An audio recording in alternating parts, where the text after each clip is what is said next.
So what we want you to do is to be as comfortable as possible. Simply answer the question in the way that it occurs to you to answer it, except if you could, please bear in mind what the question was. The question, right, and plug that question somehow into the beginning of your answer. So that the topic sentence then comes out on the recording. The people who are hearing it know what it was in reference to what subject. Well, for instance, I mean, just in other words, your voice is not going to be on this. That's right.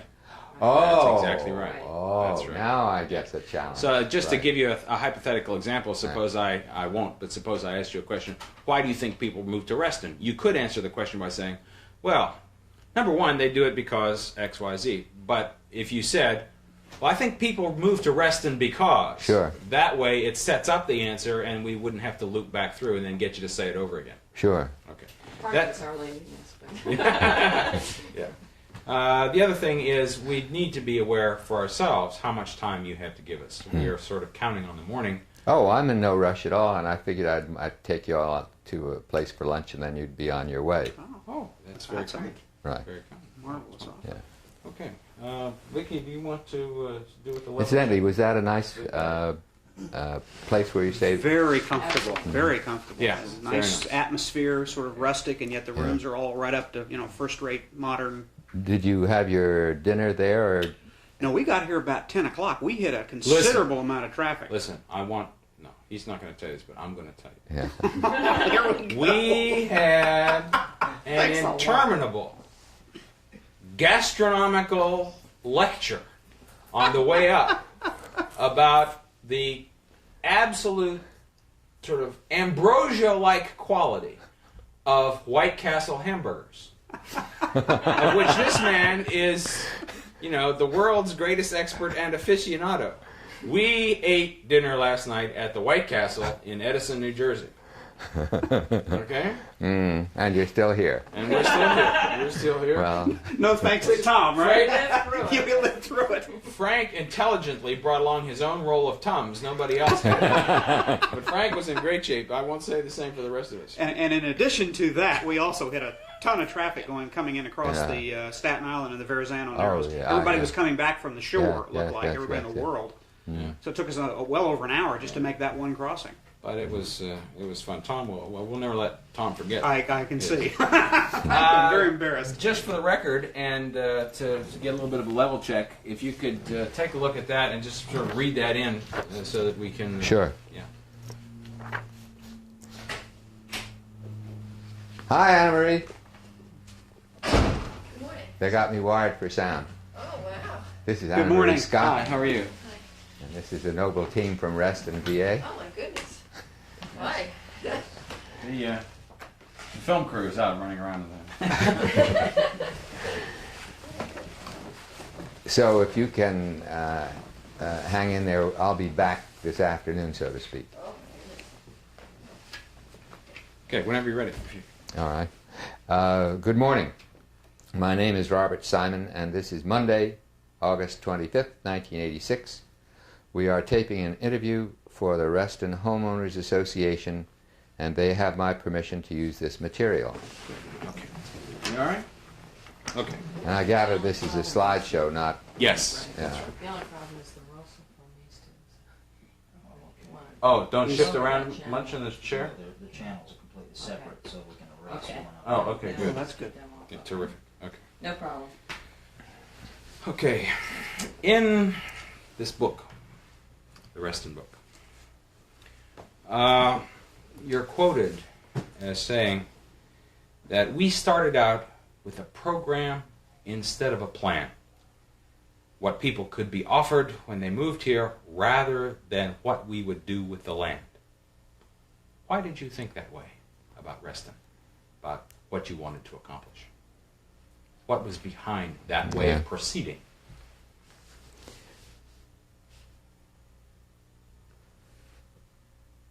I guess that if you're dealing with a large-scale project such as Reston, you have to think in terms of what people are going to be doing with themselves before you can start thinking of the location of buildings, let alone the architecture. So the planning process with the group that did the planning at Reston was geared to how would people move around and what would their activities be. And then after that, where the housing would be and where the workplaces would be.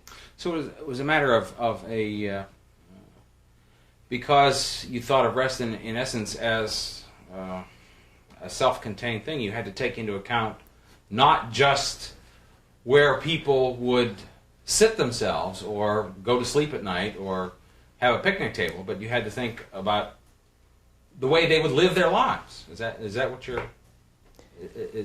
I don't want to put words in your mouth, but that's what occurs to me as a possibility. One of the amusing things about discussions of Reston is the use of the word self-contained. Oh, okay.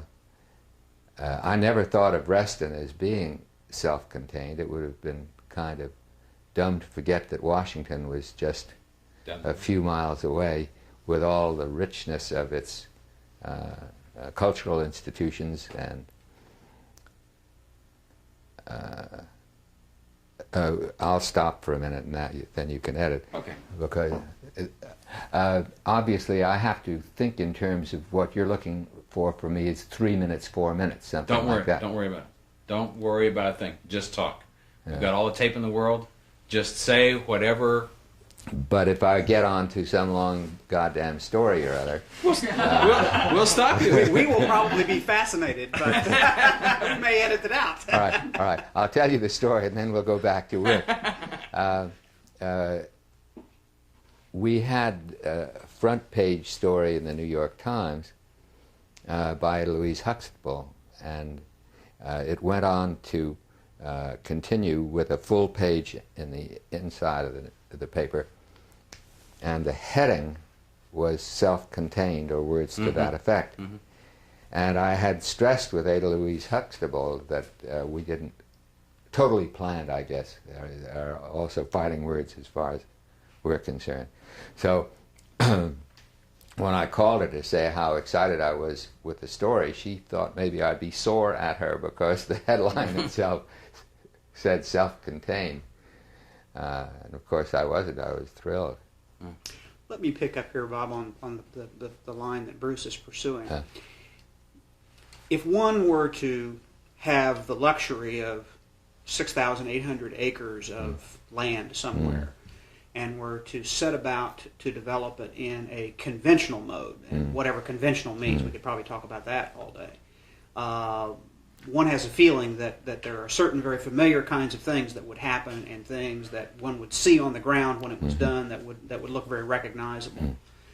And yet, in Reston, we know that what we see and what we experience and how people react to it is not conventional. They react in very different ways. They immediately sense its uniqueness. It seems clear to me that when you started in, you had the raw material, that going in, for some reason, you already had a perception that what you were going to do there was not going to be conventional, that it was going to be something different or beyond or whatever. And I'm curious to know, what did your planners implant that in you, or did you give them direction and vision that they then worked to about what you wanted to see there? Well, obviously the Reston planning in the early days was a collaborative effort. I think it's fair to say that the program was something that I had developed by living as many years as I had and seeing the frustrations of people in the city and the frustrations of the people in the suburbs in living their lives, going to work, enriching their lives and their children's lives. Specifically, when I moved with my wife and 2 children to Syosset, Long Island, not too far from here, we had this perfect, quotes, setup of the isolated 5 acres. And it was when we had been there for a while that I realized that we had to exercise ourselves quite a bit to get friends for the children to play with, for me to play tennis, go boating, ice skating, doing the things that I like to do.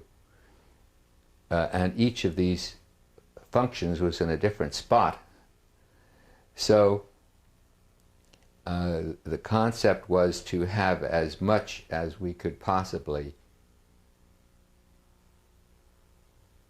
dream up available to the people who would be moving into Reston. Not that we were planning their lives, but that we wanted to have the opportunities out there for them to seize. So the initial plan was supposed to give as many opportunities as we could possibly plan for. The future of Reston was to be determined by the use of the people who moved into Reston of these facilities. So the concept of our planning for people's lives I have always found rather repulsive. It's the opposite. It's like a smorgasbord. If you're used to eating at a smorgasbord, you have a wide variety of choices, but nobody's telling you which ones to pick. So you start in with a plan where there are many opportunities to choose your free time activities. And as Reston developed, the concept was the usage of those facilities would determine what was built next. That begins to get us into the whole business about the 7 goals that you had to Reston.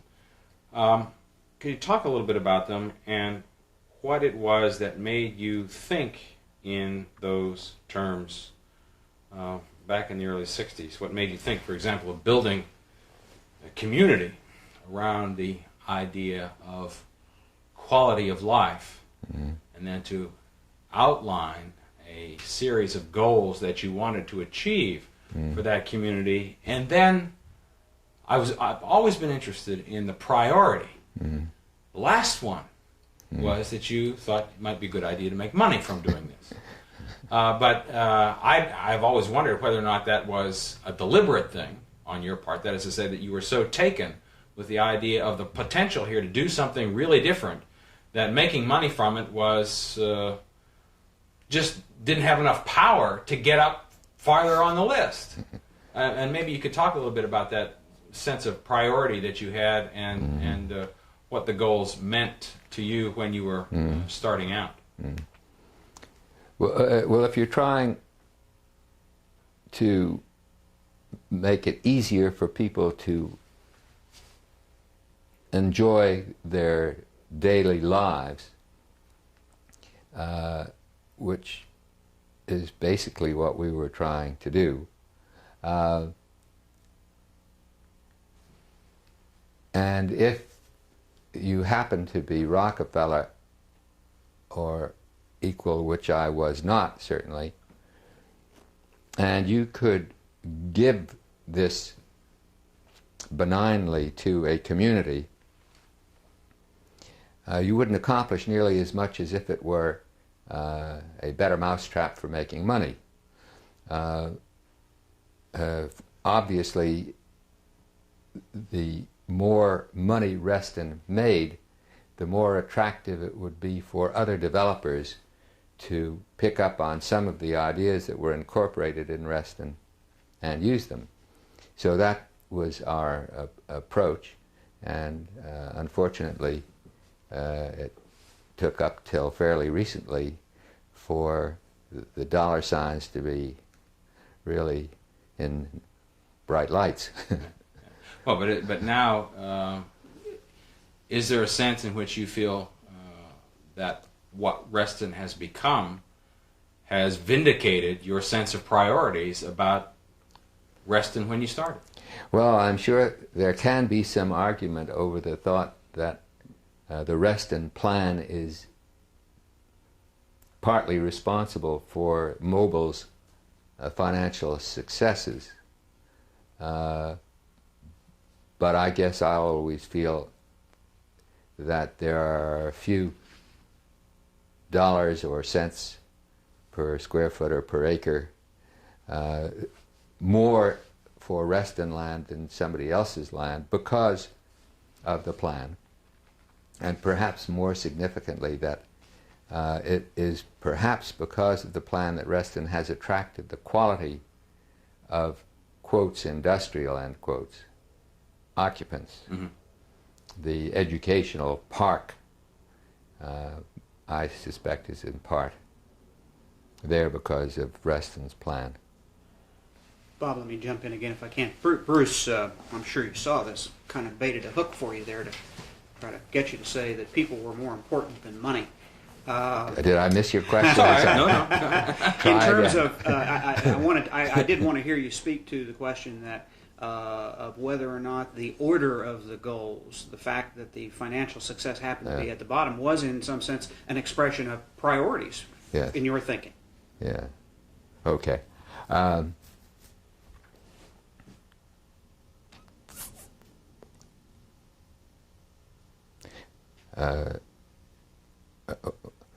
Well, I thought I said it, but I evidently I didn't.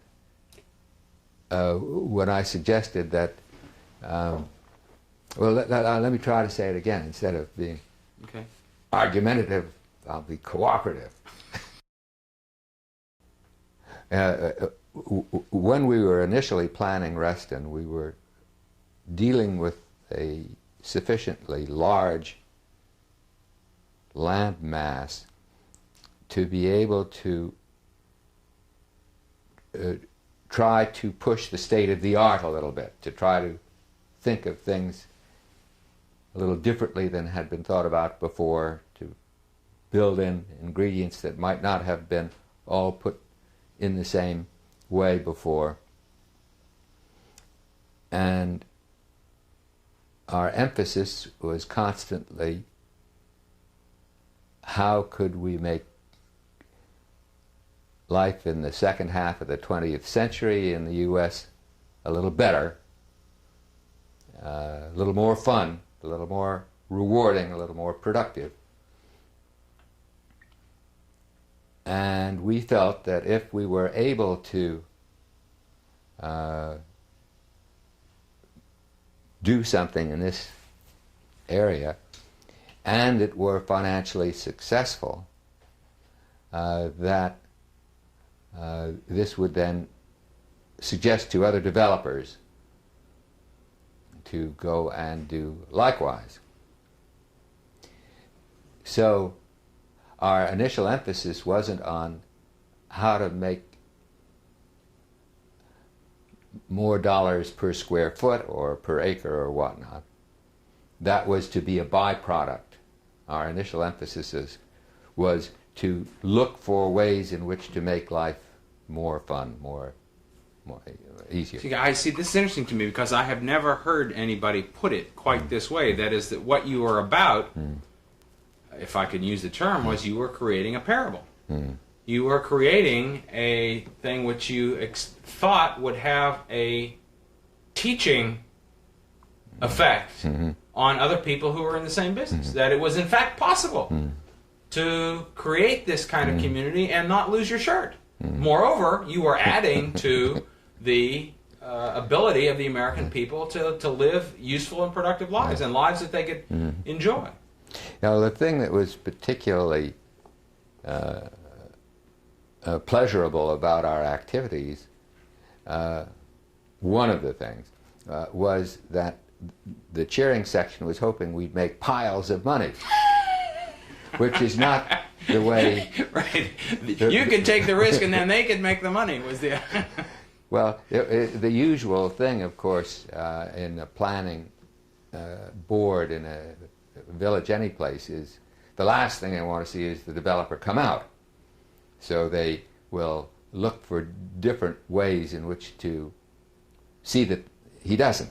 That is the way our participatory democracy seems to work. The landlord certainly is at the low end of everybody's totem pole. So here we were developer, landlord, with everybody hoping we'd make lots of money, because then this would prove that some of the ideas that we had adopted, which were different from the usual run of ideas, that some of these ideas were worth doing and other people would do them. Yeah. Do you think today that the values that informed this project when you started it, that those values are as important to trying to conduct a life in the last part of the 20th century as they were 20, 25 years ago? Or do you think those values might have shifted a little bit if you were starting Reston all over again? Would you aim at the same point on the target, or would it be would you be thinking a little bit differently about that? It may be a sign of my lack of resiliency, but I think that if we were to start Reston again today, we'd probably have very similar goals, if not identical goals, for the planning process. So in other words, the experience of Reston trying to move toward those goals has validated them, legitimated them, made you feel like the choices you made were the right ones. Yes, I'm not saying anybody else would agree, but it does strike me that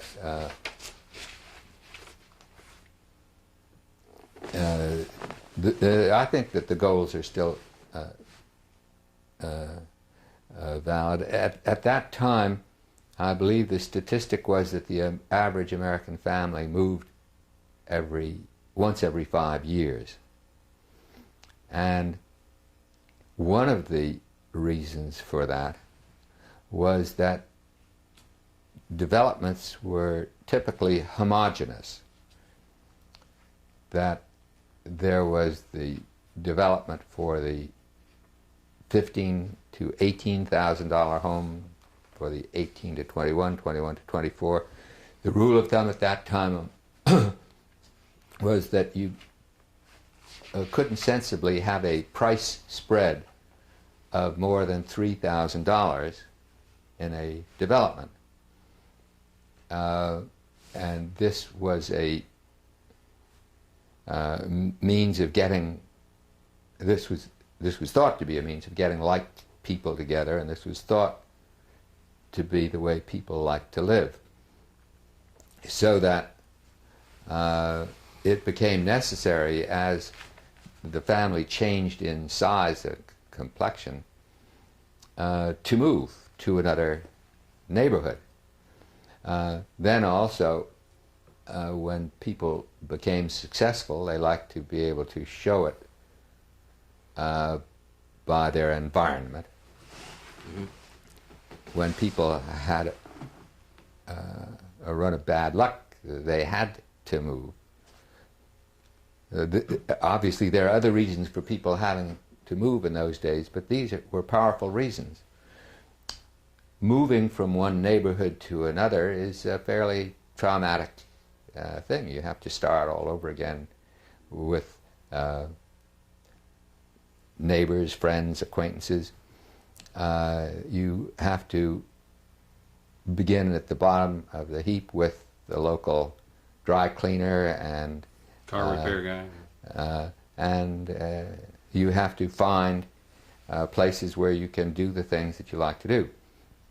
So the idea of having within each neighborhood a wide range of pricing and of kinds of housing, I think was very important. And in our very first block of townhouses, we had a range from $21,000 to $46,000 in one single. I don't mean 90. I mean in one structure. We had that price range, and I think I'm living in one of them. that I think that one neighborhood goal was a very important one. Certainly, I take great pride in the number of registered soccer players in Reston, and that's not just an accident. You have to have the facilities for playing soccer. You have to have a field, and I guess there are more fields per square inhabitant in Reston than in most places. And still never enough. It seems like there's an inexhaustible supply of soccer players. Yeah. That's right. I was hearing you say something earlier that really was a kind of a key point, I thought, that I hadn't really thought about. You were describing the experience that you encountered with your wife and your young family as you moved to Syosset, and the degree to which it was necessary for you to go schlepping in different directions to find the rewards and the outlets for your time and energies and leisure and so forth. And I guess what I heard you talking about... We're covered. Sorry. Oh, okay. I guess what I heard you talking about there was that something about what Reston's all about, and you're thinking about what Reston's all about, is the necessity for people not to have to compartmentalize their lives, but that there's a sort of a sharing built into the whole way the community is constructed that avoids that necessity of having to compartmentalize the different things you do and the different people you do them with. When Ed Sullivan had one of these things running up his trouser leg or wherever, and he was in Red Square in Moscow, and they were busy shooting away, and he was talking, and then he would say, and over there is Lenin's mausoleum, and they'd say, cut. Now Ed, and so then they cranked him up again, and he said mausoleum 3 times, and so it's gone down in history as Lenin's tomb.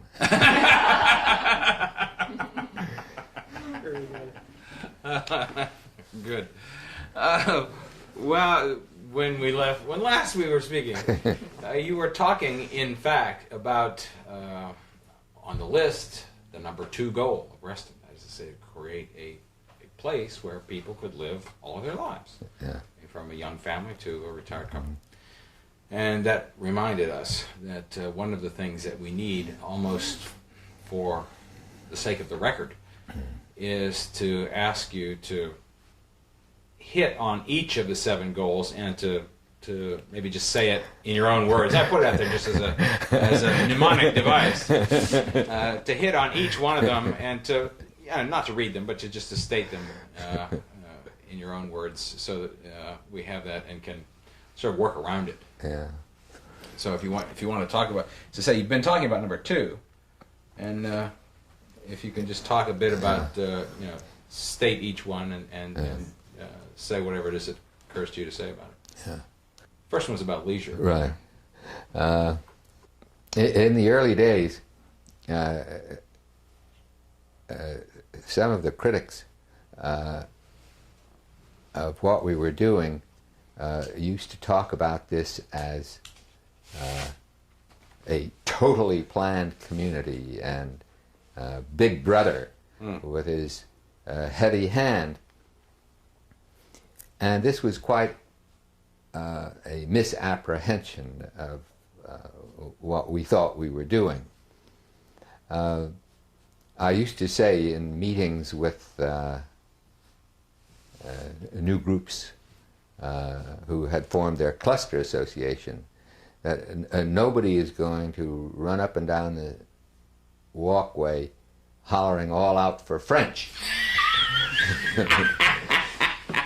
The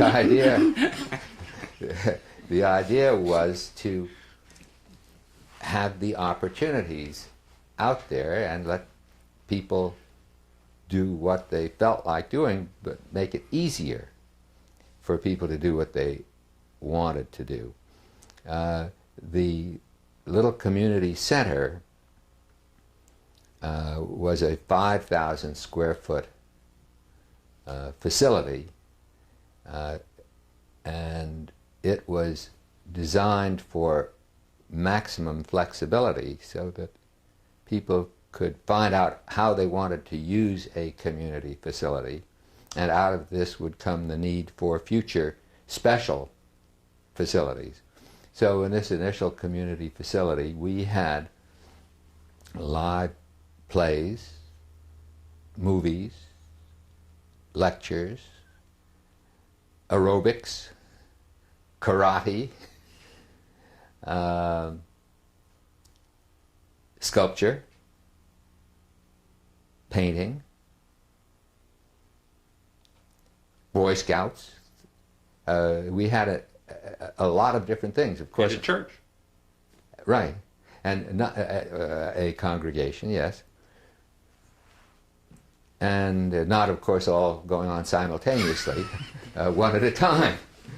But out of this, having this place where these things could take place, in my opinion, made more things happen, gave people more opportunities to do things they wanted to do. There has been some learned writing on this subject, challenging the concept, and I will always believe that if something is easy, people will do it more readily than if they have to work hard to get it. And not just in terms of initiative, not everybody has initiative, but also in terms of the time that's involved. Mm-hmm. There are just so many hours in the day, and if you can, without spending a lot of time, get to some activity of yours that you really would like to do, you're more liable to do it than if it takes you a lot of time and a lot of... I'll tell my favorite stories, and that is about the little piece of asphalt that we put down on the ground, and we had it laid out for badminton, ring toss, volleyball, and one other that I forget now.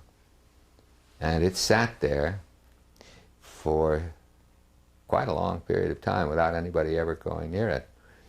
And some of the staff members used to kid me about it, and it was known as Simon's Folly. It was a rather amusing looking thing with all of these different colored lines on it. Well, one day somebody got the notion of starting up a little volleyball, and the next thing you know, volleyball caught on, and I understand there's quite a lot of volleyball in Reston now. If it's the one, is it the one that's right off of North Shore there near the end of the canal? The Waterview Underpass. Yes. Yeah. Listen, That's very... you have to have virtually professional status as a volleyball player in order to let those people will let you play there today. I'm not kidding. It's absolutely the truth. You can't just wander onto that court on a Sunday afternoon and say, "Hey, can I play?" No way, Jack. You have to work your way up. It's a serious deal. Yeah. So your instincts were right. Yeah.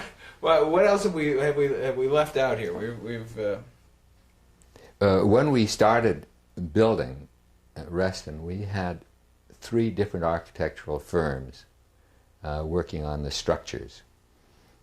Clotilde Smith doing Waterview Cluster, Chuck Goodman doing Hickory Cluster, and Conklin and Rosant, who were our planners, also the architects for Lake Ann Center.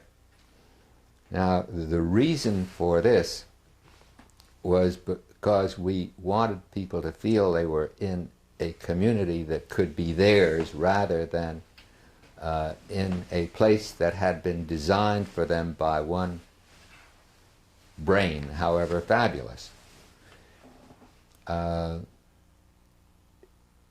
moving into a place that is as attractive as Heritage Village is an experience that I find a little depressing, because you have some 2,000 units that all look alike. And I haven't thought of this one in years, but I used to say that it's important for somebody to be able to find their way home drunk or sober. And all of this relates to the importance of the individual. If you live in a place where there are 2,000 look-alike residential units spread over a bunch of acres, you have to feel a little bit differently about yourself than if you are in a place where there's a great variety of expressions, architectural and otherwise. So we had that goal that we should be thinking of the individual constantly as we were doing our planning work, rather than be thinking solely of structure and architectural effect. Just as an aside here, the thought I've been having.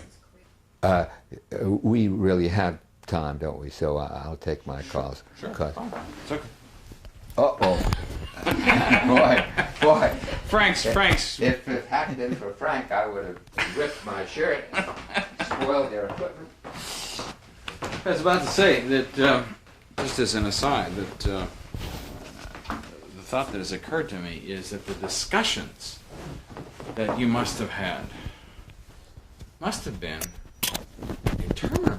I mean, just on, and continually masticating these ideas and going over them and over them and over them, and yes and no and back and forth. And I mean, you must have spent endless hours drunk, gallons of coffee, smoked, kept the R.J. Reynolds people in business. I'm glad you finished that sentence. You probably didn't hear it the way I did. You said you must have spent endless hours drunk. Oh, no. Well, maybe you did. I don't know. But it has occurred to me that it must have been an incredible... You put the comma in the wrong place. Yeah, I did. Wrong place. Okay. Okay. Well, one of the things that was exciting about the planning process was, at one time, all of us who were involved made lists of all of the things they could think of that would be interesting, exciting, rewarding, stimulating, valuable. And then we combined the lists, and what was surprising was how many of those items on the list were manageable, could be included in planning concepts. Again, not that everybody or anybody would have to do everything, but that it was possible to have these opportunities out there for people to choose among. Mm-hmm. And that was part of the planning exercise. We got quite a few of the items on the list in our thinking. Yeah. Do you want to attack any more of these? Because I've got tons of questions here. So.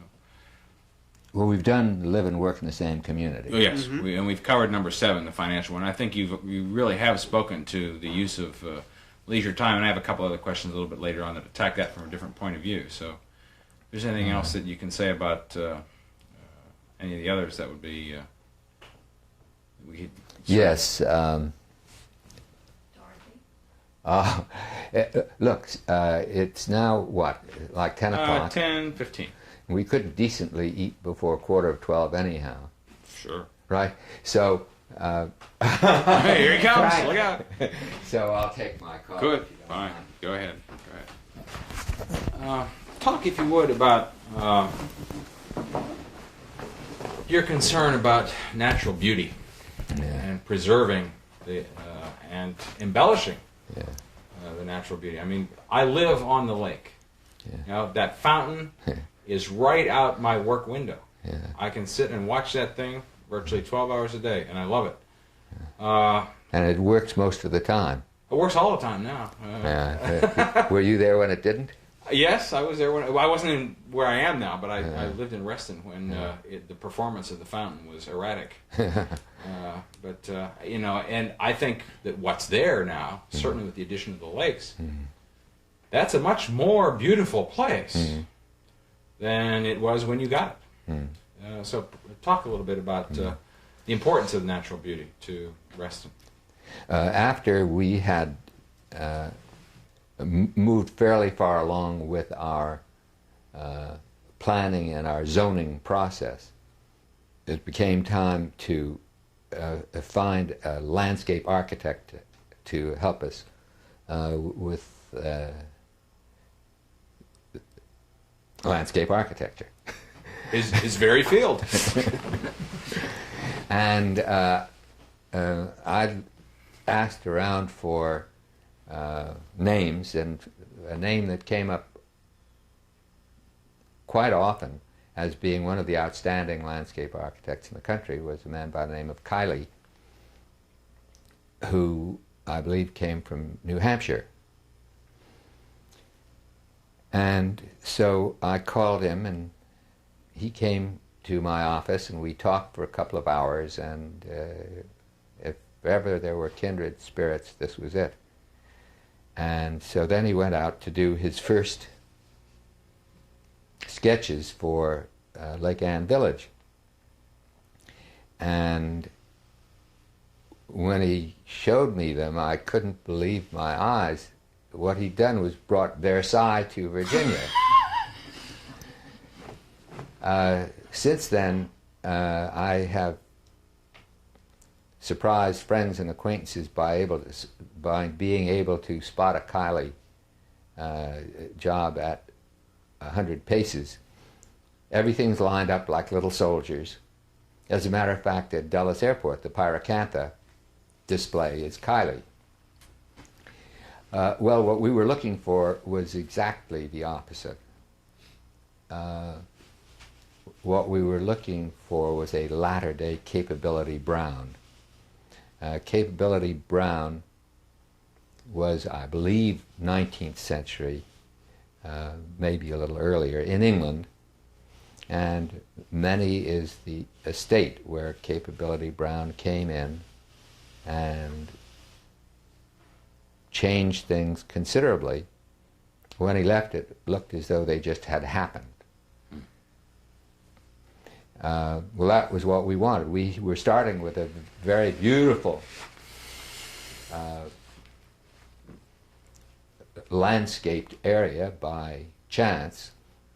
We were going to disturb it with structures, and then when we were finished, we wanted it more or less to look like it had just happened, except for occasional tricks, like the fountain in Lake Anne. And this was Jim Rosant's contribution, one of his many contributions, thinking of the fountain in Lake Geneva. I spent a year of my working life in Geneva, Switzerland. So when I first came to Reston, I knew exactly what I was looking at. Yes. Well, that was the model for Jim's fountain, only this one doesn't go up quite as high. Of course, the Jet d'eau in Geneva runs about 200 feet in the air. I mean, Right. It's a gorgeous thing.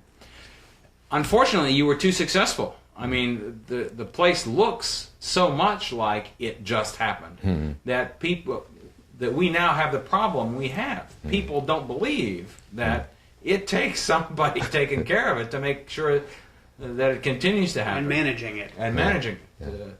So that the trees don't die, the lakes don't silt up, and so on and so forth. Let me press on a little bit.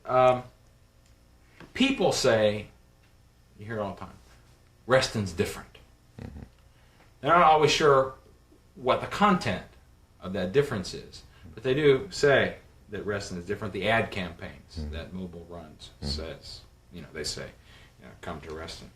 The notion that we're working in this presentation is the difference. Reston is different. What would you say are the things that distinguish Reston, that make it different from the run-of-the-mill suburban thing? I mean, this is not Greenbelt after all. This is not Bowie or one of those other crazy places around. It is different. What's the content of that difference? Well, I've often been asked to what extent Reston is different from a normal subdivision, and it strikes me that there are a couple of areas where it is different from the norm. One is in the variety of housing types and prices. Of course, when we started, putting townhouses in the boondocks was something that hadn't been tried before. Almost a contradiction in terms. And we went through a lot of bankers before we found one who thought it would fly. My favorite story on that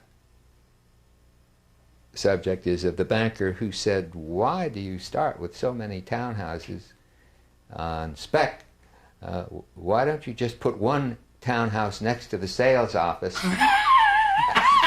and see how they go?"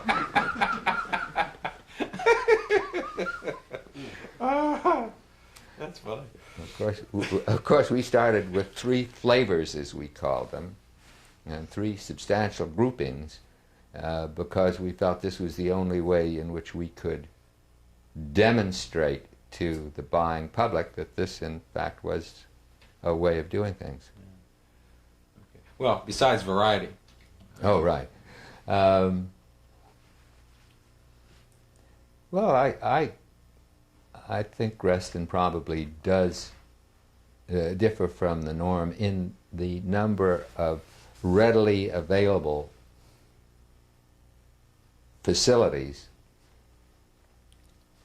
for leisure time activity.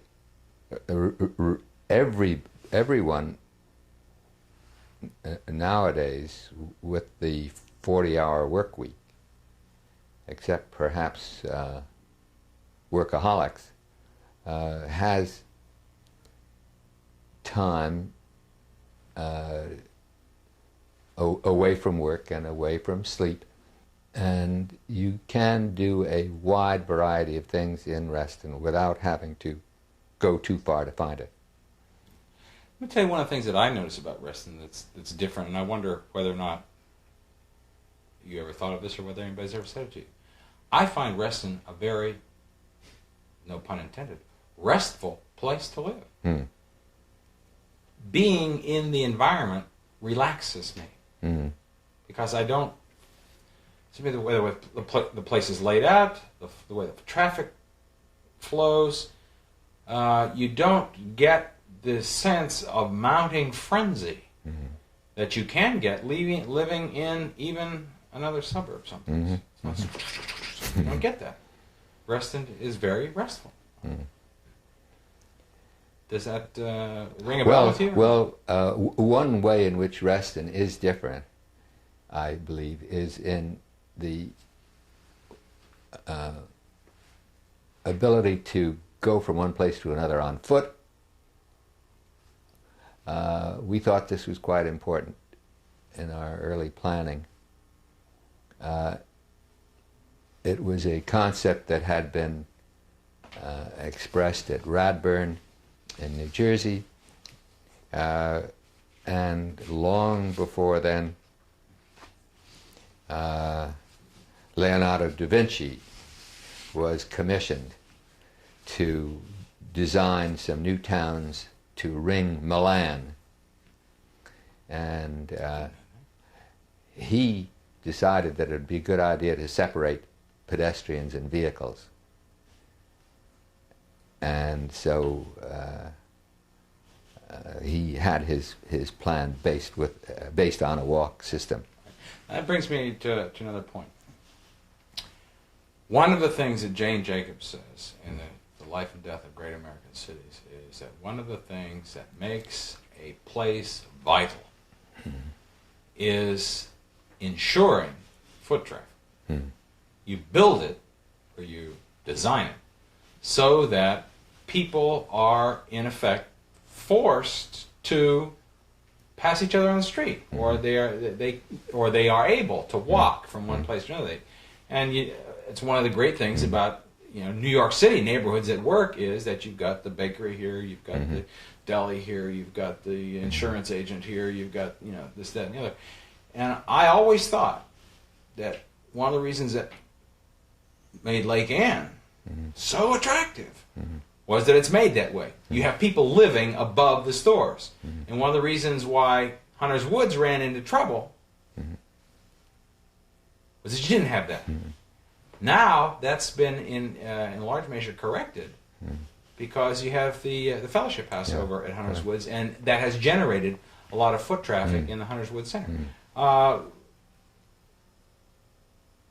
Did you do that because you too read Jane Jacobs' The Life and Death of Great American Cities, or because it was an idea that just simply made sense? Well, one of the seminal items in my thinking was reading Jane Jacobs' Life and Death of American Cities. I think it's a remarkable book, perhaps the most important on the subject of urban living, even though it would be easy enough to shoot it full of holes because of detail. The message is of great significance and was important to us in formulating our plans. The idea of interaction between people on foot and the idea of she talked of a 24-hour, but of a long-term usage of a place instead of having an area where people went to work, and that area would be deserted during the evening hours, and a residential area that would be more or less empty during the day, of having everything combined together was part of our thinking. It was visiting Stevenage in England that gave me the notion that having two-story buildings with people living over the stores would be good for us. And then, of course, as soon as that came to me, I realized that what made Madison Avenue exciting was the multi-use buildings. Today, the multi-use buildings are quite commonplace, but back in the 60s, they weren't done at all. We didn't have the multi-use buildings, multi-purpose projects that you see today. What it reminds me of, you've seen, I'm sure, that I Love New York commercial that Frank Sinatra does. I love New York. I haven't seen it. It's open all night. Well, it's the phenomenon that you're talking about. Yeah. That's the constant. Yes. Several different populations, each of which uses the same space at different times and in different ways. Yeah. I've got an idea. I'm going to change the topic now. That Reston's, start over again. I have an idea that ROA, the Homeowners Association's identity, and even Reston's identity, in some sense flows from the perspective and the environmental ethic that Vern Walker brought to Reston when he came. And I wondered if you could comment on that and expand on it. There is a sense in Reston that you're interacting with the environment that you live in, and that there's a point to being respectful of that relationship. That the idea, by and large, in our society that we are in an environment to which we have a relationship is not very widespread. And to the extent that it is present in people's minds at all, it's present in places like Reston because of people like Walker, who had what I would call an ecological consciousness about just living life. And I wonder if you would just expand on that a little bit and talk about that self-identity of the community related to its relationship to the environment. I think it was in our third year,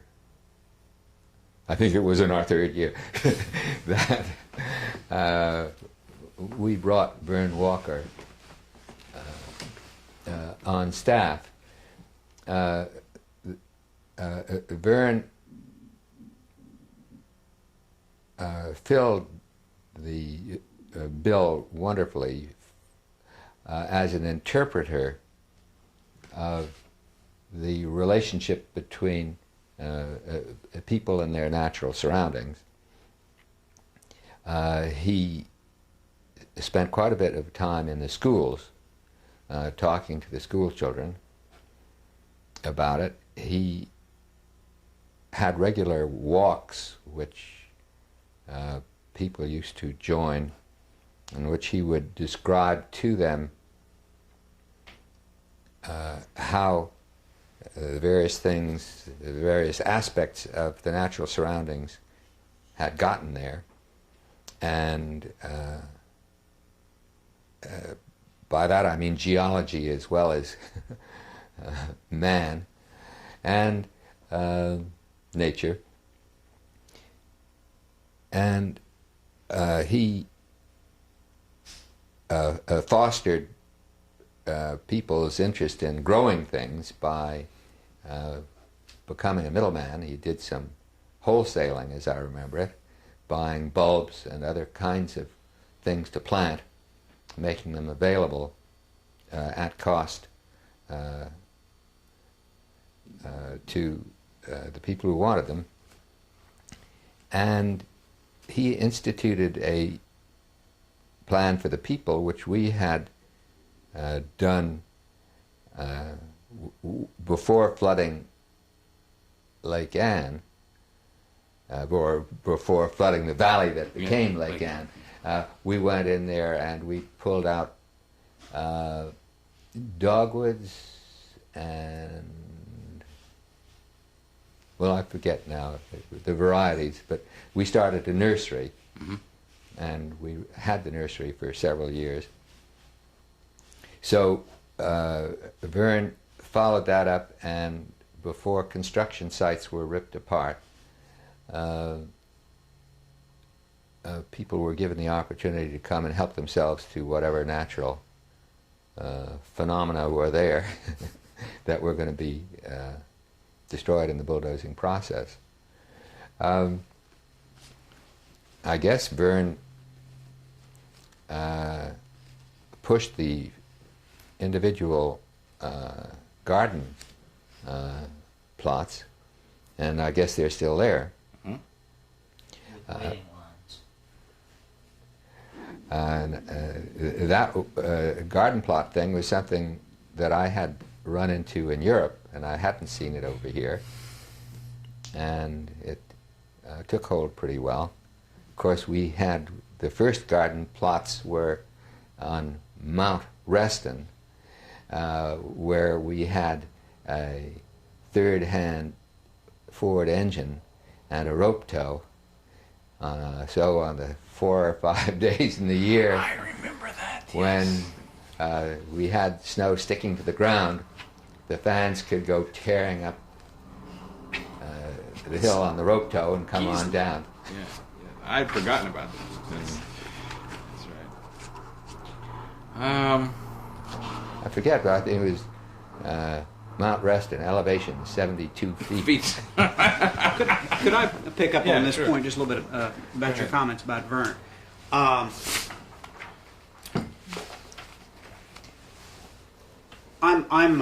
a special fan of Vern's because I worked with Vern in a direct one-on-one relationship for the last 12 years of his life.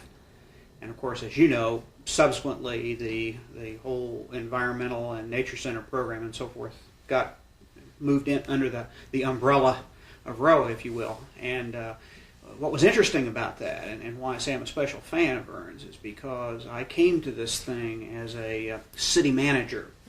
And without overstating it, that has a somewhat mechanical kind of an orientation, sort of nuts and bolts. And Vern was the person who really touched me. We didn't agree on a lot of things, and we always fought, and sometimes I got to make the final decision, and occasionally we'd work the other way around. But but Vern got me to see a side of our existence and our operation as a community that was very different than the particular perspective that I came to the community with and to the job with. And why I'm mentioning this is, and I'm going to ask you here in a minute to maybe try to follow up on it, is that I think in terms of maintenance and in terms of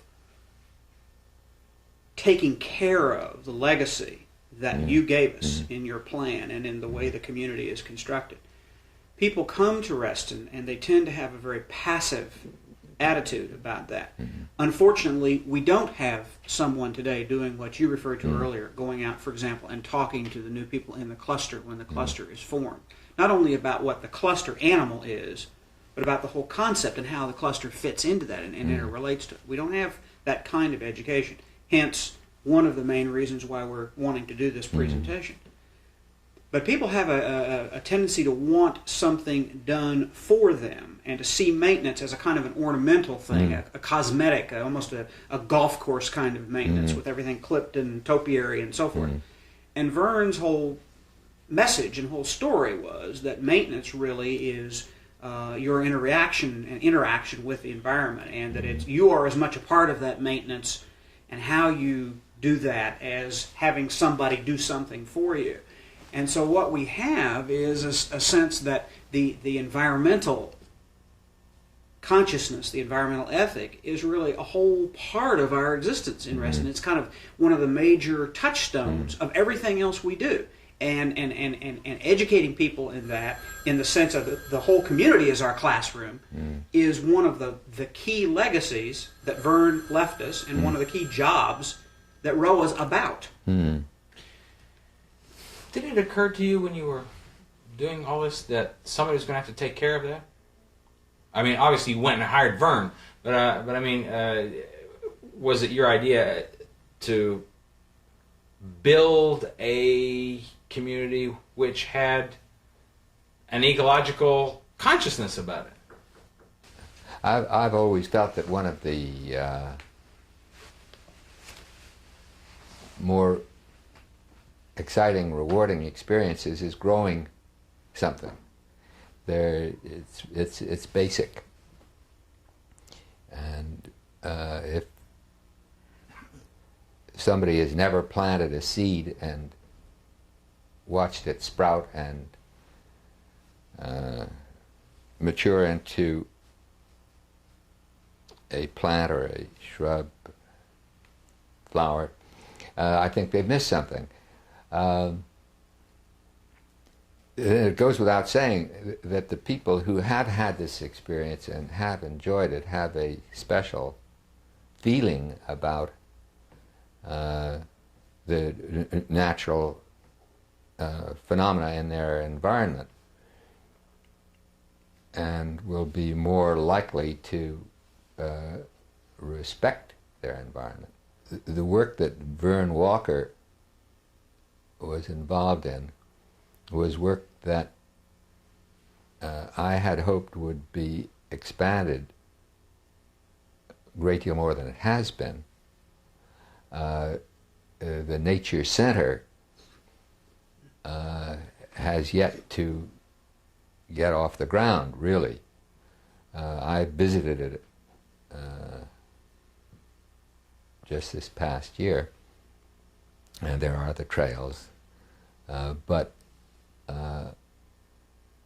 the idea of having it a combination of a museum, if you like, in which identification is done for you, and much more importantly, a laboratory where people can work in a greenhouse or outdoors,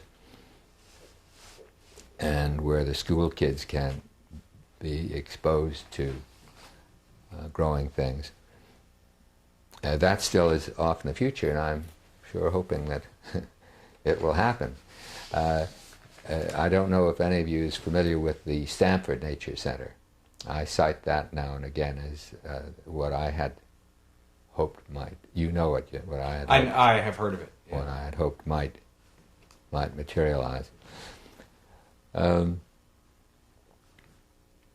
more that people are involved with their fingers in the dirt, so to speak, the better looking the community is going to be for everybody, even those who are not interested in the process, because of the greater numbers of people who will have a respect for their environment. Let me switch topics. I have recently come off of a humongous project working for the Democratic Party, the Democratic Policy Commission, offshoot of the DNC, and taking a look at what the Democratic Party ought to be thinking about in terms of, number one, winning the White House, but in terms of what's of concern to the American people and how they ought to be spending some of their energies in terms of policy at state, local, and national level. One of the most profound things that came out of that experience for me, and one of the learnings that I certainly hope the Democratic Party is going to take to heart. I don't know if you're a Democrat or not, but for purposes of this question, it doesn't matter. I am, but I'm not thrilled with it. Well, you're like a lot of people. One of the things that they found out from a lot of focus group study that they did and a lot of polling that they did was that the number one concern that American people seem to have these days is a concern for family. There's a kind of, if I can use the word, turtling that's going on among people. They're becoming more and more focused on their own families. There's, certainly with regard to politics, a kind of leave me alone attitude. There is a concern that not enough is being done for American families. That has to do with taxes, and it has to do with a lot of things. But that got me to thinking about, in terms of Reston, what would you think the extra dimension that a place like Reston adds to family life? A young family moves to Reston today. What is it that they can expect? What possibilities are there for them? What choices does a place like Reston open up to families? Well, I guess maybe more than ever in history, the importance of family is critical. We have certainly lost our cornerstones of feeling secure in the world because of the bomb.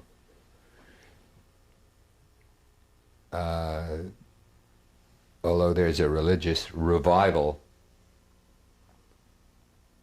it's been going on for a decade or more.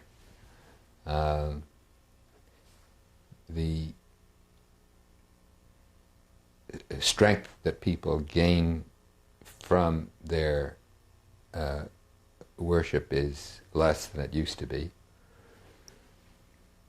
And I guess our respect for our institutions isn't at its lowest ebb, but it still isn't as great as it might have been. So family is an important cornerstone, and a lot of the byproducts that we anticipated would come from our planning for Reston was in strengthening family ties in several ways. One, if there are opportunities for families to do things together naturally and pleasurably, they'll do them, so that the father, after work and weekend relationship to his children is easier if there's a place where they can go for a walk, and there are other places where they can play ball or tennis or swim or whatnot. It's easier for grandparents to relate to their kids if they can be in the same neighborhood or same neighboring neighborhood. The whole business of family life is strengthened when the generations can live near each other and when they can have things to do with each other. Is there such a thing as a typical Restonian? And if so, what is that? I hope not. I hope. Oh, excuse me. I slipped on that one. No, I start all over again. Good answer. I hope there isn't a typical Restonian. I hope that Restonians cover the entire range from arch conservative to wild-eyed liberal. We've got that. From jock to egghead, and of course of all colors and creeds. It was exciting in the 60s to have an open community in Virginia. Our banks Is exciting a euphemism for daring in that sense?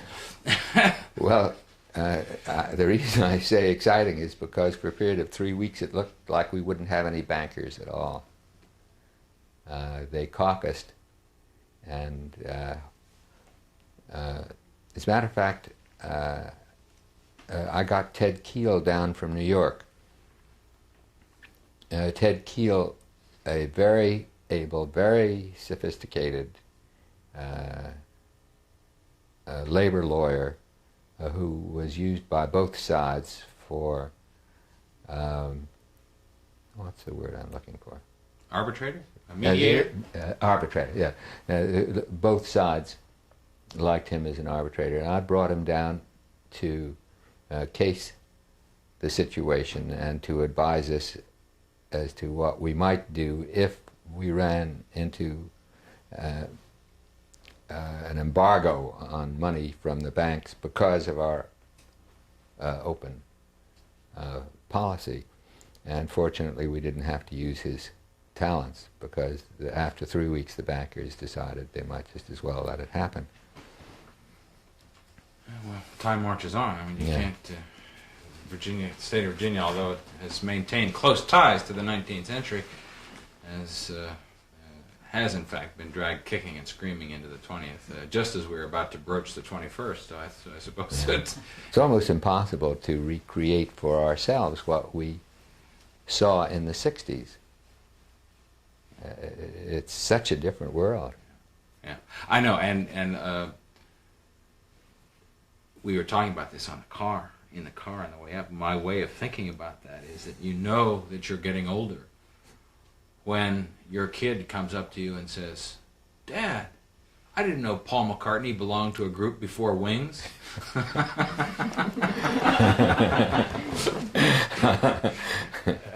So, yeah, time marches on. Reston Homeowners Association is the institutional, for better or for worse, has become the institutional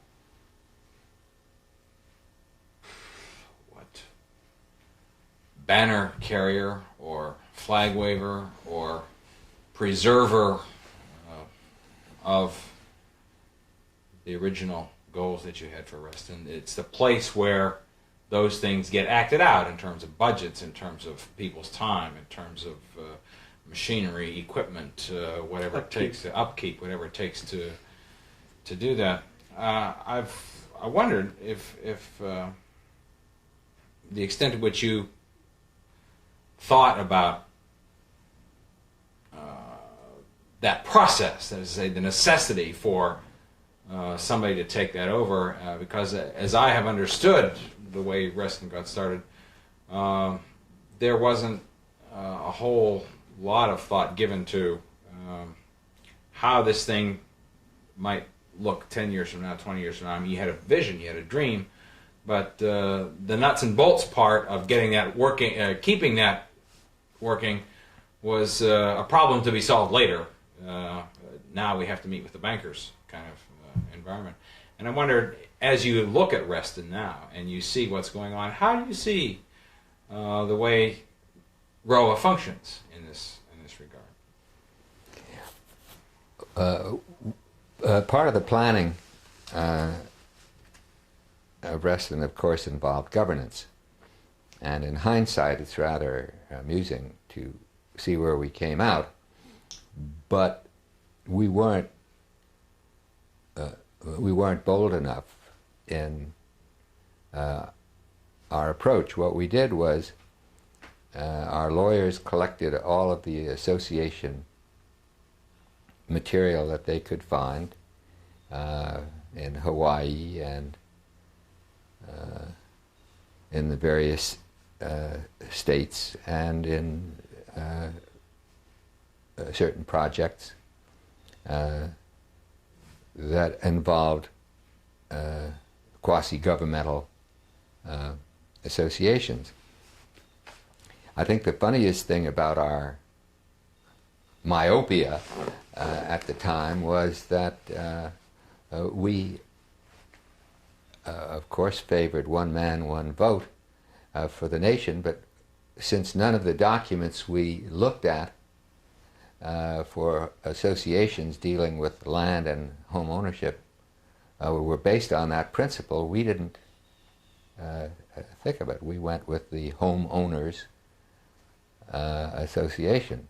If we were to start today, I would certainly favor one man, one vote, and I would favor a fairly young franchise age, because it does seem to me that with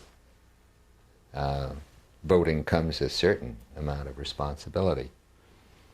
I do read the publications that are produced in Reston, and I have seen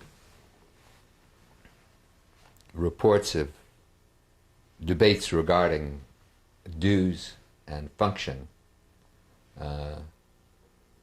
of ROA. ROA, in our view, was to be the vehicle for governance of Reston until such time as Reston became a political entity within the county and the state. We started the dues at a very low level in our view, because we wanted the community to have the opportunity to decide how much they wanted to spend for what various functions. I noticed that some of the debaters are seemingly unaware of inflation, because I believe it's true that in real dollars the dues have never exceeded the original $60. Is that true? If that is, boy, that's a very we've shared this conversation. profound point to make. I think that it may be that this past year, with the $30 increase that was so controversial, we may have finally closed that gap for the first time. I think we are right about where that line now. What is it today? $185. No. You're still considerably below, because today While we're talking, I'll get you it up to the minute, but it's about 3:30 from 1967. And it, The index? Frank, congratulate me. I did it this time. and let's see, in '67 it was it 40 or 50? It may have crept Zero. up. Oh no, I was thinking about the ROA assessment. How much 60. was it? 60 in '67? Yeah, Okay. Marty, back up. In any case, that's a phenomenal thing Yeah. that, in essence, people are at the same place as they were 20 years ago. A little less. With respect to the dues, and everybody just it's bitch and moan whenever the new assessment figure comes out. But people, for one thing, that people just don't understand. I mean, if they lived in Columbia, it would cost them twice that. Anyway, to pick up that thing, I was making 2 points. Point number one is that the assessment, as far as I know, has never been more in real dollars than the initial assessment. And the second point is that, in our view, the initial assessment was a low assessment because we wanted to give people an opportunity to decide what they wanted to do. We never envisaged ROA as being limited to taking care of the physical property. We always thought of it as a vehicle for doing what people wanted to do. I believe that is also a point that has not been thoroughly understood. That was our intention. Yeah. I'm not saying that it may should be one or the other. Yeah, it may be. Okay, so the idea that we're working at here is that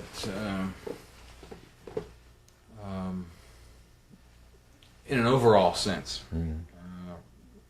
let me go back to what you said before you just got up there to say that you never had it in mind that the Reston Homeowners Association would be limited to simply, we think of it as cutting the grass. Right.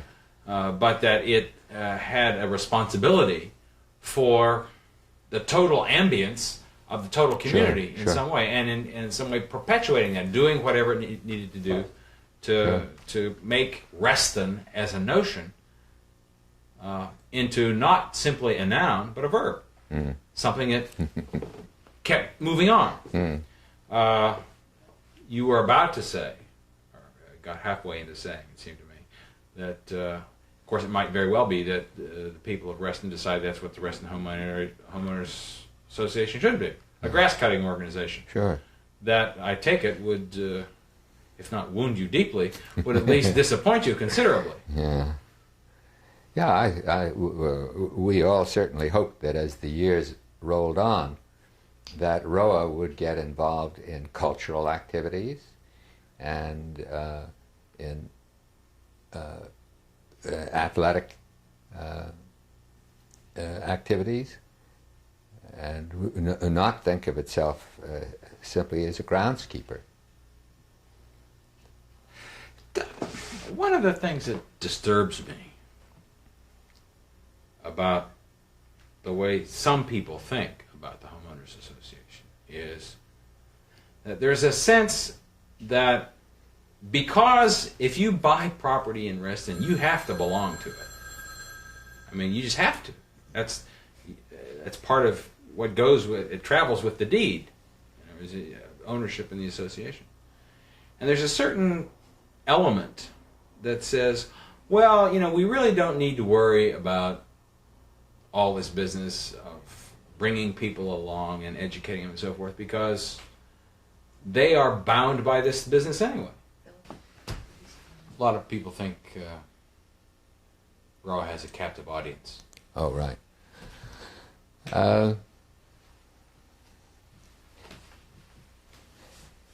It's amusing when demagogues get going, how they sound like our founding fathers and talk about taxation without representation and things like that, quite mindlessly. we are all part of various political entities. Well, the United States, for instance, and we don't exactly call the shots on our national policy. State government, we don't call the shots in Richmond, Virginia. County affairs and Reston affairs, ROA. So the concept that everything that Tom does should be dictated to him by each individual is ludicrous. It has to be a democratic process. The majority has to set policy. That's the way life is. Or the majority designates some board or council or group to do that for them. You can't have everybody making... I think that's what you were saying. Let me say it for the record.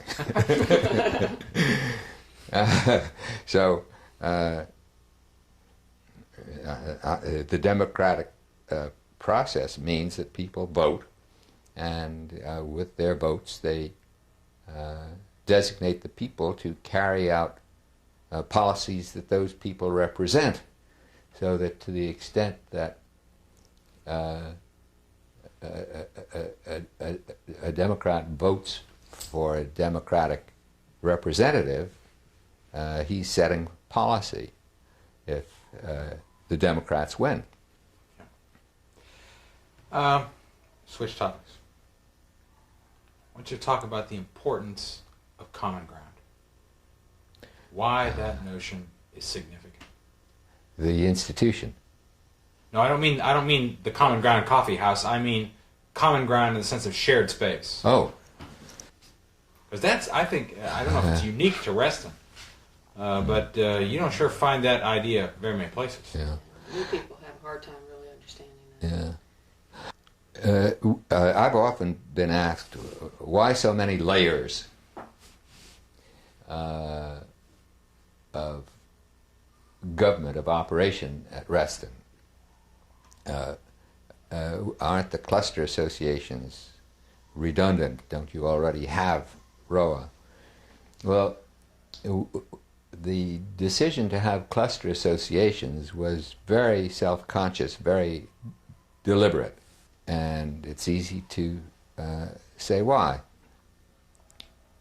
If there were no cluster associations, then all of the decisions for all of the various pieces of ground and equipment would be made from a central office of ROA.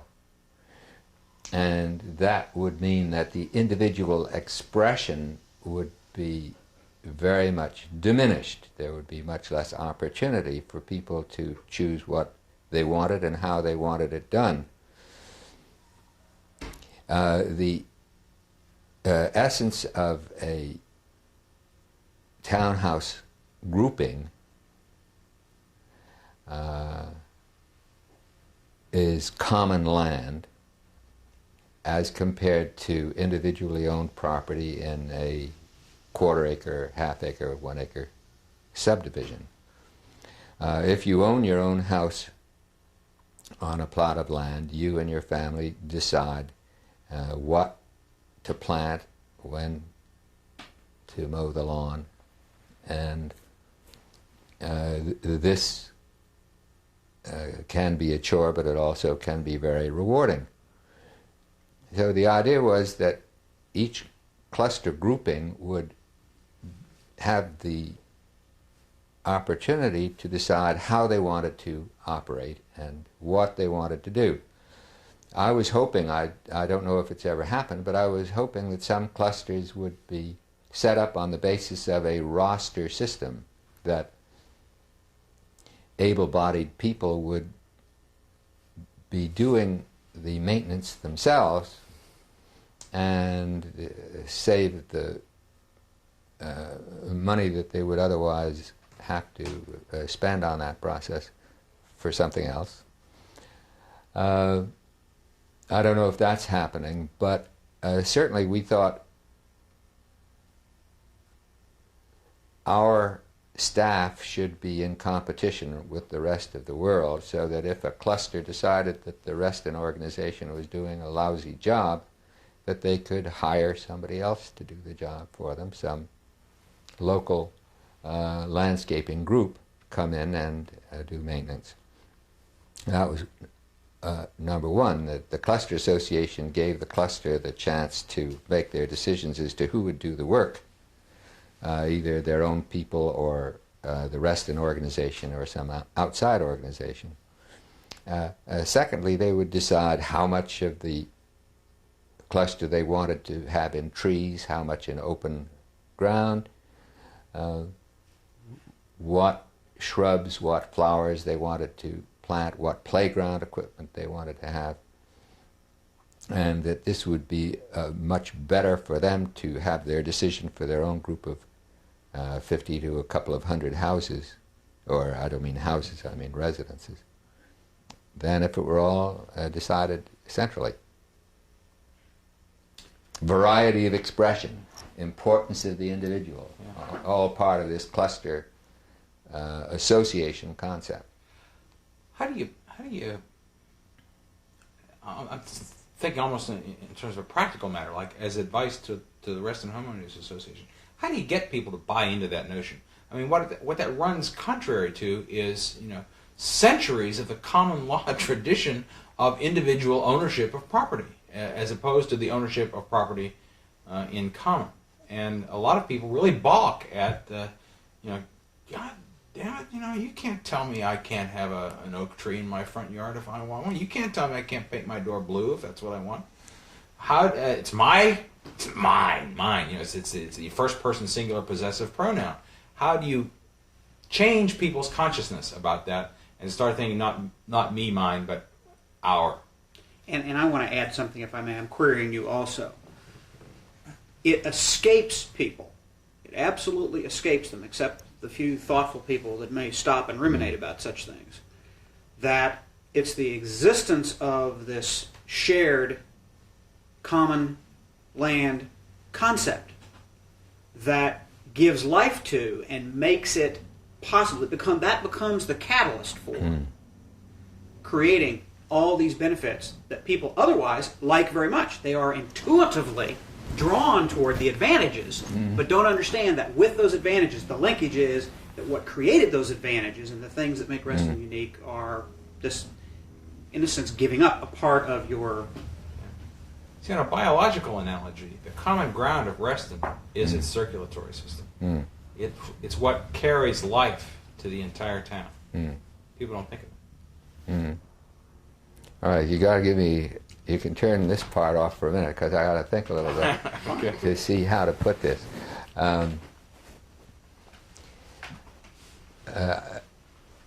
We're on a totally different subject now. We're on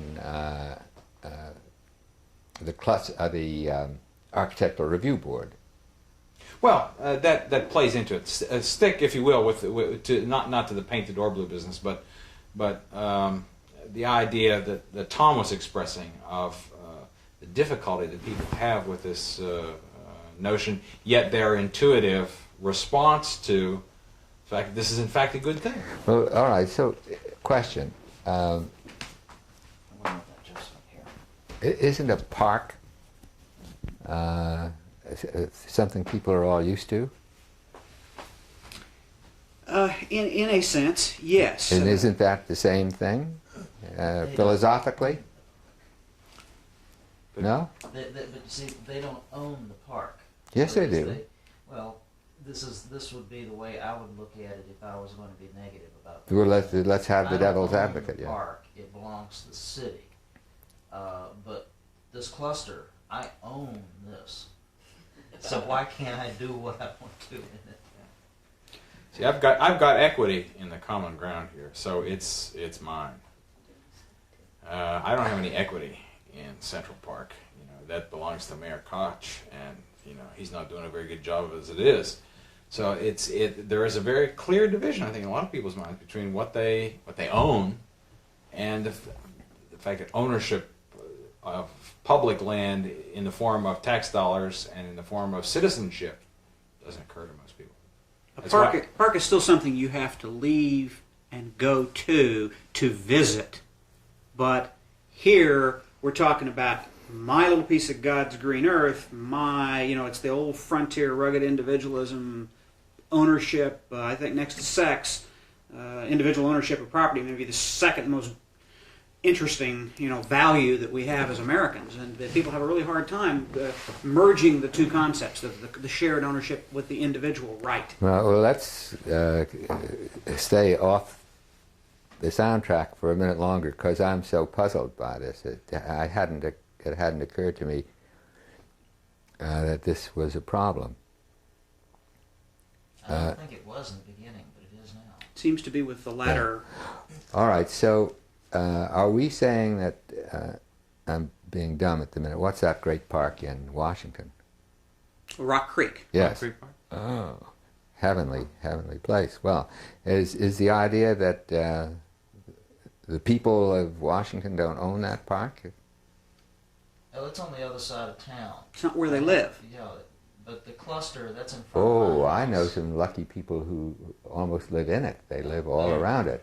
But most of the people, the idea that seems to be coming with a lot of people moving into Reston, that the park that I'm used to is in the middle of the city, and I live in the suburbs, or it's over on the other side of town, or it's 6 or 7 blocks away, and it's a square area. We go over there to play ball. But here's this so-called cluster property that's right in front of my house, that if I lived anywhere else, that would be my front yard. How does this common property relate to me, and why doesn't it belong to me instead of a common group? A lot of the new people moving into Reston can't grasp the whole principle of the common All right, well, property. there are the two pieces of ground side by side. There's a little ground that goes with the house. Yeah. And they're not complaining about the Architectural Review Board telling them they can't. No, that's not it. Not per se. Yeah. The problem is with the other ground that is owned in common. And what about that? Yeah, or row open space, the little fingers that go and provide buffers between They really don't housing and that kind understand of it. thing. They want to really incorporate that into their own yards and start carving it out and changing it to be what. It will happen, for instance, that in the fall, ROA will go around and say, I'm sorry, but you can't dump leaves here. You can't put your leaves from your tree Property belongs here. to everybody. This property belongs to everybody. And people say, well, why not? It's just woods. You see? and the idea that... It's my woods. and it's my woods to boot. Yes, and get very exercised about Yeah. the fact that you've told them that for the greater good, they can't do what they want to do as an individual, and then you really get people. That strikes a real raw. That the management of this forest and making sure that these trees continue to stay healthy requires you to behave in a certain way toward them. Mm. They say, who needs this? When I bought in here, I bought an equity interest in this ground. You can't tell me what to do with that. All right. But the cluster association can tell them what to do. So is this a battle between ROA and the cluster associations? I don't think so. I think it's a battle in people's minds. Conflict of values. We're attempting to try to find a way to go back to sort of our purpose here with this the presentation. Trying to find a way to get people when they're absolutely fresh, when they've just perhaps signed the deed, so to speak, and had closing, and before they've really started to even live on the property, to begin to educate them about the fact that living in a community that is planned and constructed the way Reston is, using the PUD concept or the PRC zoning, RPC zoning, requires them to think about their responsibilities and their rights as a property owner in a different way than, and to hopefully participate in that sharing. Mm-hmm. Common land also means a common set of interactions and common set of responsibilities. It's more than just a contract. Yeah. All right. There are 3 levels, and I am not yet clear in my head. as to where the misconceptions are. Level number one is the individual and his ownership. Number two is the cluster and its ownership. Number three is ROA and its responsibilities and ownership. Exercises and discussions and dialogue that we've been going on about the Nature Center and the concept of the Nature Center and what ought to take place within those confines. Yeah. We have had a terrible problem in communicating and having any kind of an effective dialogue at all with the folks who live immediately adjacent to the Nature Center property. Yeah, Let me give you some examples of that. Sure. I read about people it. who live in the Soapstone cluster, for example, which is perhaps 80 townhomes or so, right immediately, hard up abut one of the pieces of the Nature Center.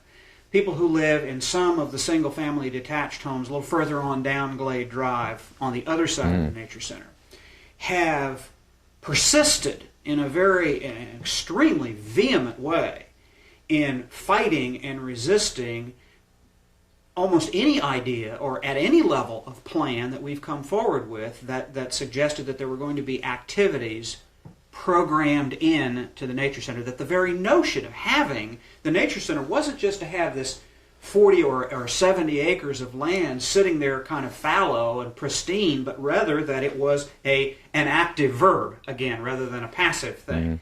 And so anything that we've talked about doing from the lowest level to the highest level has been something that they have resisted on the basis that it was going to be detrimental to their rights as owners. They have seen that land not as a resource that belongs to the community, but rather as an extension of their backyard.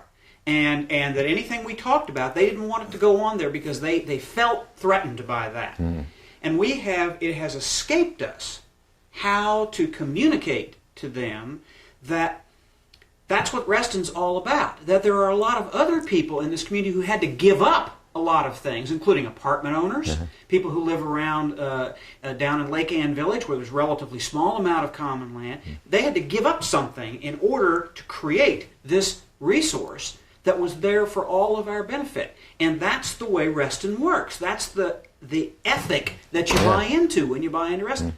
Just they don't want to hear that. They feel threatened by that. They refuse to engage in that, and we cannot get that point across. Well, that's what we call participatory democracy. This is what happens anytime you go into a town to do a development. The people who are right next to it, who are used to having that open space, want it open and don't want any development at all. So you're never going to convince those people. All right, then I would only say that on a more general level, perhaps my example is too specific, but on a more general level, that's still a difficult Now, I was dialogue. just trying to encourage you Okay. to go ahead and do whatever you want to do in the Nature Center and assume that whatever it is, the majority of people on the periphery will object. Okay, I accept that, but still, please accept my contention that that's a general problem we have in terms of perception in the community. Well, I think this cluster thing is quite different. I think so. Well, but to get back to the purposes of this program, I think the mental problem, at any rate, is quite different because in the cluster, you're dealing with however many it is, 100, give or take, families, and their land right there, whereas in the Nature Center, you're dealing with 25,000 families and their land down there. but it's the same process of thinking about the thing happens in both places. As I say, there's an attachment that people have to an expansion of personal ownership into collective ownership, and the fact that anybody else can, in some way, even if it's their own neighbors, can say, this can't happen here. It gives people problems. There's something I want to pick up, because for purposes of the program, what I'd like you to speak to is why it's important to think this way. All right, well For new people coming in all right. who have never thought this Let way. me see if I can't get clear in my head first before I shoot it out of my mouth. Because it seems to me that what you said was something that had nothing to do with the Nature Center. What you said had to do with the concept of common ownership of the cluster and the anarchy. What you were describing was an anarchistic approach. I don't find the nature center anarchistic at all. Yeah, no, I agree. That's a difference. So if we're talking about the problem within the cluster, I think I can be helpful. I don't think I can do you a damn bit of good with your nature center. Well, my nature center example was only intended to be a metaphor for a larger difficulty we have in communicating about the notion of that it is this. I find the cluster sharing. one so easy because obviously if there are 100 families, each guy can't do what he wants to do. That's see. I have a problem still. I think if you think about the idea that that ROA is, I'm stretching a little bit here. I'm stretching a point. But ROA is the cluster association for all of the other people who don't live in townhomes, including all the people who live in the apartments and all the people who have single-family detached. In other words, besides the nature center, which is only 70 acres of the nearly 1,000 acres we have, there are still parcels of land that to which the use is planned for a community-based system, which is just as much the right of somebody who lives clear across town to have access to and use of as it is trying to somehow protect rights of the people who are immediately. There's a give and take there we're having difficulty with. All right, well, the give and take on the nature center I can't help you with. Okay. Because that you're going to have all take. It's built in. Yeah. So in the cluster, I think that's very simple. Now, what do they want to do about the rest of it? It's not a question of budget. What's the problem? Let me give you an example. We've been putting little property markers down where common areas are in Reston. Just so people know that they can Where not to dump access their those leaves. areas and that kind of thing. And also where but not also, to dump. you know, what is the common property? And I get phone calls saying, you put a property poster in my yard. And I'm saying, well, we put a property poster there. It's not, you know, your yard. It's, you know, it's common area that belongs to everybody in Reston. Or people are walking in my yard, and they're walking in, you know, a spur that's open space that belongs to everybody. People are really having that trouble. You know, they want to incorporate all those small parcels into their own fence lines. And Word, territoriality, yeah. is a real problem. Okay. Let me take a shot at it. I think I've got it. I think we're trying to ask Mr. Simon to answer something we're answering ourselves. That's the problem. Yeah. The cluster concept is fairly widespread today. When we were planning Reston in the early 60s, it wasn't that common. The cluster concept basically says we want to a certain extent to pool the land resource so that we can get benefits for everybody that you cannot get when you divide up all the land amongst the people who are living there. Picture the subdivision with fences dividing each of the properties, and each person has his house sitting more or less in the center of his land, and each person has his rights to develop his land as he sees fit. One person might want to have a miniature forest of trees on his property and live in the woods. In the next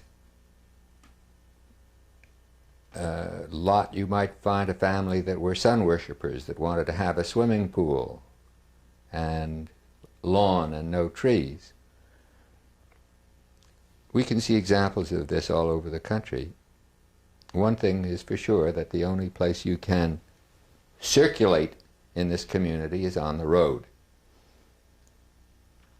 in a car on the sidewalk next to the road, if there are sidewalks. Cluster concept has a different approach. It says, let's develop a planning philosophy for what kind of a landscape we want, whether we want it a wooded landscape, whether we want it more open. Let's be able to circulate through it on a common walkway so that people can walk through this land and enjoy it. It seems to me that you get a great deal more enjoyment out of living in a cluster development where you share in the pooled land resource, and you can move through the entire neighborhood on foot, surrounded by trees, shrubs, flowers, lawns. Also, the cluster concept makes it possible for playgrounds to be more extensive, more interesting, more fun than one could possibly have on a single-family lot.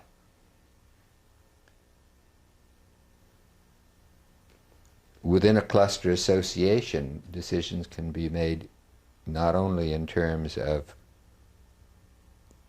what kind of a playground to have, what kind of landscaping to have, but possibly other amenities. There's no such thing as a free lunch. People have to give something up to get that. They have to give up the right to develop the land the way they, according to individual taste. Yeah. Obviously, it's inherent in the cluster system that people have to give up their rights to do precisely what they want with every piece of land that's within their view.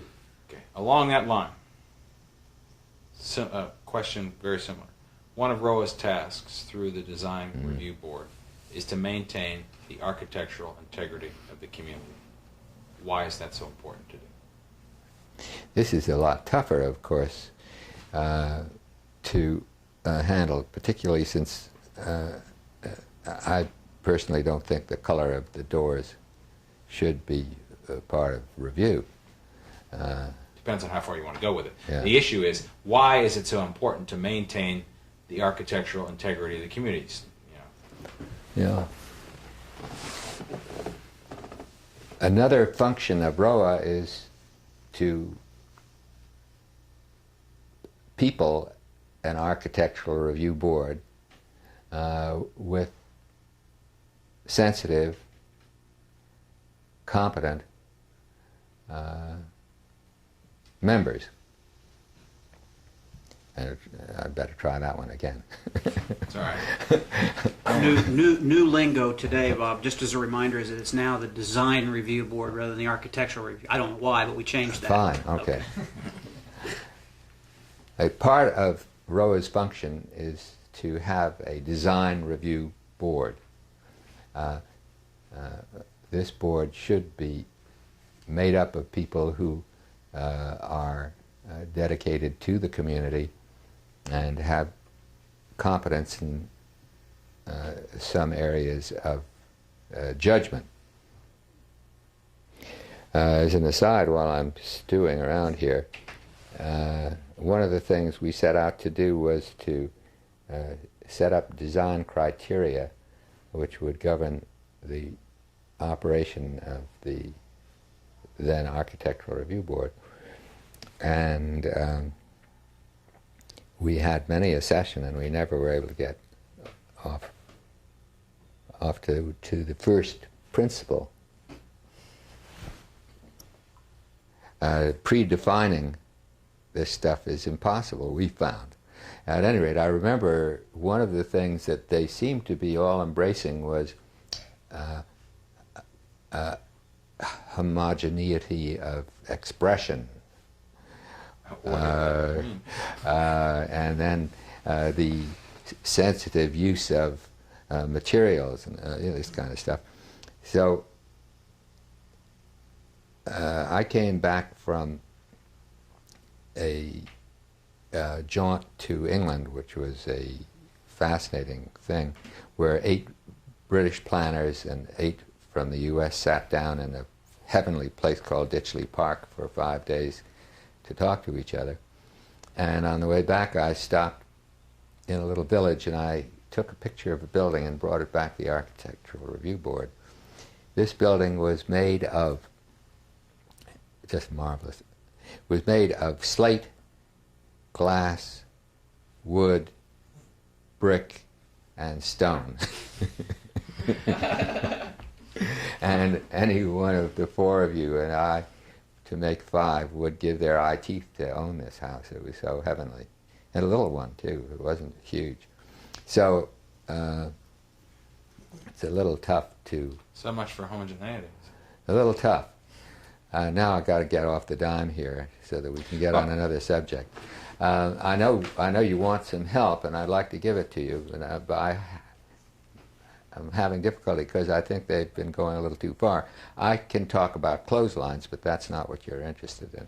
Now, what the real issue here is that there is, the way Reston is run, is that there is a group of people whose job it is to protect, for whatever it means, the architectural integrity of the town. And in my way of thinking, what it relates to is what I said a minute ago. That is to say, there is a line that must be defended between variety and which is good, and anarchy. And well, I can handle the case where they went in and you went in and repaired a house. How did that turn out? We are just about to go to foreclosure to collect the money because we have not been able to get the formal owner to pony up the cost of the repairs. Yeah.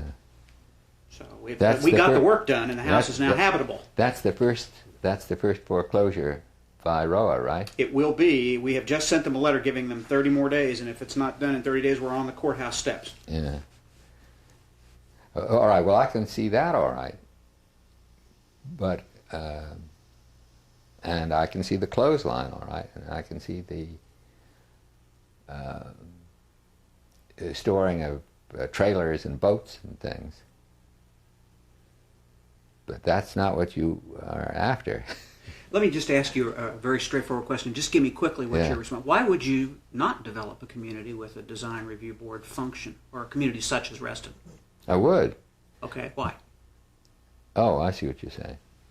All the things I just mentioned, but not the one that you're talking about. What's the underlying value? Why would you? What's the key underlying reason why you feel that you would do this?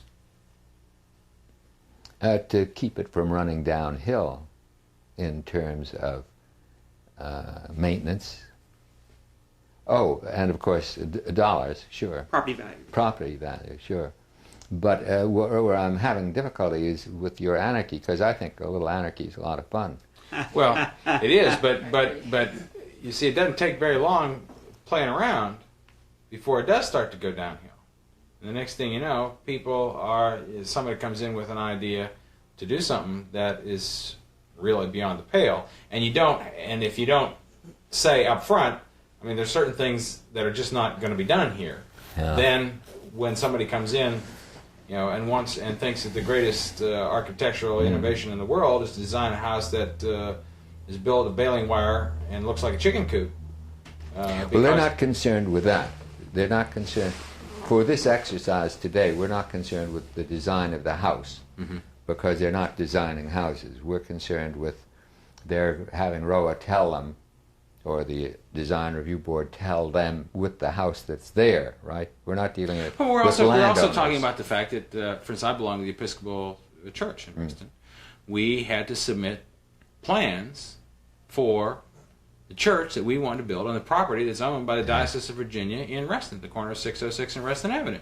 And we had some difficulty getting those plans through because they weren't terribly thrilled with what we wanted to do, and going from the sublime to the ridiculous, were even venturesome enough to offer a theological critique of the architectural plan. Now, I mean, there is be that as it may, there's a reason for that. And what we're after here is why it is somebody has a say about that, other than the people who own the property and who are spending the money to build the building. Unfortunately, I've been remembering something that I'd forgotten for years that I will now tell you.